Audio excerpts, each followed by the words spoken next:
Selamat sejahtera kepada semua. Nama saya Jefferson Analiki Sasau. Saya seorang pelajar UMT dari Fakulti Pengurusan Maritim. Hari ini, saya nak membentangkan assignment Kenegaraan Malaysia yang saya telah dibuat yang bertajuk tentang Petra Branca yang dipanggil sebagai Pulau Batu Putih. Pertikaian sempadan serta tuntutan bertindih wilayah Malaysia. Malaysia masih berdepan isu tuntutan bertindih dan pertikaian wilayah darat, maritim dan udara dengan negara jiran serta kuasa-kuasa besar. Pertikaian ini berpotensi menjejaskan hubungan dua ala antara Malaysia dengan negara jiran. Kedaulatan negara dan keutuhan wilayah merupakan teras kepada kestabilan dan keselamatan sesebuah negara. Kedaulatan Malaysia pula juga merangkumi perairan laut wilayah dan hak berdaulat sovereign rights ke atas zon maritim Malaysia selaras dengan undang-undang antarabangsa yang berkaitan. Malaysia pula menundingi dan mempertahankan kedaulatan dan keutuhan wilayah daripada ancaman dalam dan luar negara. Antara isu kedaulatan yang dialami negara Malaysia pula ialah kes perebutan ke atas 4 buah pulau, iaitu yang pertama Pulau Sipadan, Pulau Ligitan dan Hambalan, yang kedua Petra Branca yang dipanggil Pulau Batu Putih, Kepulauan Spratly yang keempat Limbang. Daripada yang 4 pulau tersebut, Petra Branca yang dipanggil Pulau Batu Putih yang saya telah dipilih untuk persembahan hari ini. Pulau Batu Putih. Pulau Batu Putih adalah wilayah Kesultanan Johor tetapi diserahkan kepada Singapura secara undang-undang oleh Mahkamah Keadilan Antarabangsa yang dipanggil ICJ pada tahun 2008. Singapura merujuk ke atas pulau ini sebagai Petra Branca yang bermaksud Batu Putih dalam bahasa Portugis. Seterusnya, dinamakan sebagai Batu Putih kerana terdapat sekelompok burung camar laut yang mendiami pulau ini pada masa yang lalu.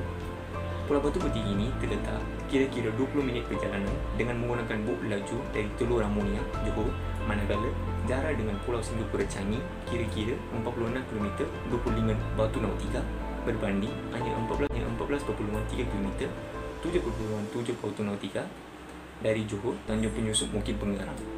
Pertikaian mengenai status Pulau Batu Putih tercetus pada tahun 1972 apabila Malaysia menerbitkan peta rasmi yang baharu dengan memasukkan Pulau Batu Putih dalam perairan wilayahnya.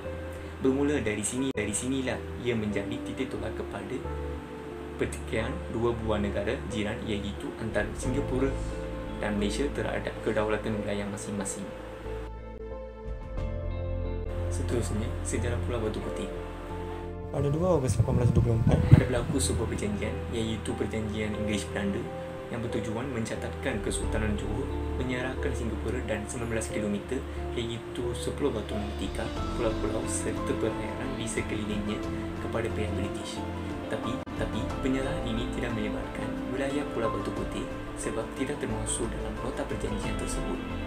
Kerajaan negeri Selangor merasakan perlu membina semua rumah api di Pulau Batu Putih pada tahun 1847.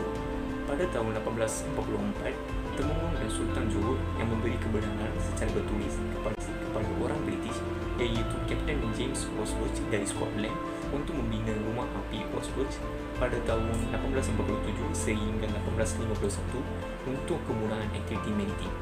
Sebab bagi kemudahan tersebut adalah kepentingan industri perkapalan dianggap kurang penting bagi tanah Melayu pada masa ketika itu.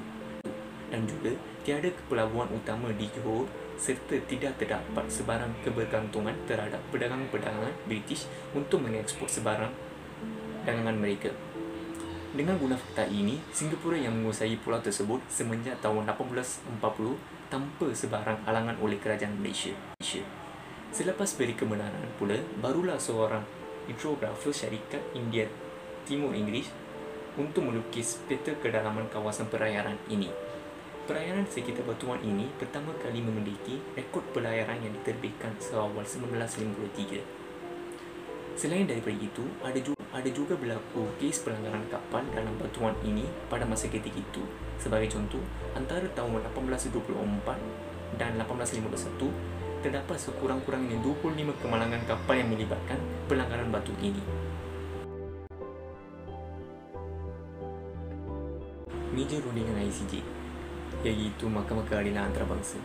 Bagi dapat penyelesaian, isu tersebut dibawa ke meja rundingan di ICJ setelah kedua-dua pihak mencapai persetujuan pada 6 November 2007.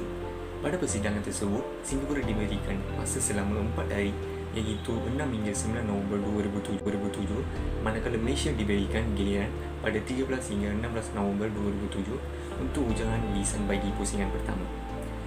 Untuk ujian lisan bagi pusingan kedua pula, Singapura diberi peluang pada 19 dan 20 November 2007, manakala diikuti Malaysia pada 22 dan 23 November 2007. Delegasi Singapura. Dalam perbincangan tersebut, pelbagai bukti sokongan telah dikemukakan seperti peta, gambar-gambar dan rakaman suara telah dikemukakan oleh pasukan Singapura yang diketuai oleh yang pertamanya Tommy Koh, Duta Kelana di Kementerian Luar Republik Singapura. Beliau juga merupakan Profesor Undang-Undang di Universiti Kebangsaan Singapura. Yang kedua, Chow Yik Tin. Beliau juga merupakan Peguam Negara Singapura.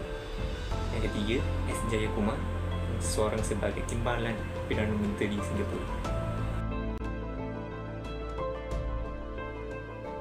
Delegasi Malaysia. Ketua Delegasi Malaysia ialah yang pertamanya Tan Sri Abdul Kadir Mohamed, Duta Kelana juga Penasihat Perdana Menteri mengenai hal ehwal luar Malaysia. Beliau akan menjadi Wakil Malaysia bagi kes ini. Yang kedua pula, Datuk Nur Farida Arifin. Beliau merupakan Duta Besar Malaysia ke Belanda, bertindak sebagai wakil bersama. Yang ketiga, Tan Sri Abdul Ghani Patil. Beliau merupakan Peguam Negara dan juga Ketua Pasukan Undang-Undang.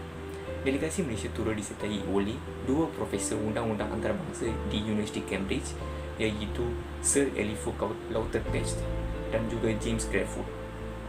Sejauh berlaku ujian lisan tersebut, kita boleh nampak sesuatu dengan teliti, iaitu delegasi Singapura terdiri daripada rakyat negara sendiri, manakala Malaysia ada guna khidmat pakar dari luar negara. Seterusnya, dokumen bertulis. Singapura tidak mengemukakan sebarang dokumen bertulis dalam persidangan tersebut. Sebaliknya, Malaysia mengemukakan 7 dokumen bertulis, iaitu yang pertama, surat dari Residen British di Singapura pada 10 Januari 1824 kepada pentadbiran di India mengenai jajahan Johor. Yang kedua, perjanjian Crawford antara Syarikat India Timur Inggeris dengan Sultan dan Temunggung Johor yang berlangsung pada 1824. Artikel perjanjian Crawford menyatakan Sultan dan Temunggung Johor menyerahkan kawasan berupa perairan, selat dan pulau-pulau terletak 10 batu dari pantai. Yang ketiga, surat Crawford bertarikh 3 Ogos 1824 yang mengiktiraf kedaulatan Johor ke atas pulau-pulau kecil dalam longkongan 10 batu dari Singapura. Yang keempat, laporan Edward Prescott bertarikh 5 Disember 1828 mengenai kegiatan Lanun di Selat Melaka serta sempadan Empayar Johor termasuk di Pulau Batu Putih. Yang kelima, peta tahun 1842 yang disediakan atas arahan Kerajaan Belanda. Yang keenam, rencana dalam Singapura Free Press pada 25 Mei 1843 menyebut Pulau Batu Putih antara pulau dikaitkan dengan kegiatan Lanun terletak di bawah kuasa Kerajaan Johor. Yang ketujuh, surat-surat antara Governor Butterworth dengan Sultan dan Temunggung Johor pada 1844 berhubung cadangan pembinaan rumah api di pulau-pulau di muara laut Cina Selatan. Inilah dokumen bertulis yang Malaysia dikemukakan pada persidangan tersebut. Keputusan penghakiman ICJ. Akhirnya, setelah kedua-dua pihak mengemukakan ujar, maka pada 23 Mei 2008, pihak penghakiman ICJ membuat keputusan iaitu memberi hak milik Pulau Batu Putih kepada Singapura, manakala Pulau Batuan Tengah diberikan kepada Malaysia. Dalam pada itu, Tubin Selatan diberi milik bersama Malaysia dan Singapura. Inilah sejarah Pulau Batu Putih. Ini adalah rujukan yang saya telah digunakan semasa pencarian maklumat yang berkaitan tentang Pulau Batu Putih. Itu saja daripada saya. Sekian, terima kasih.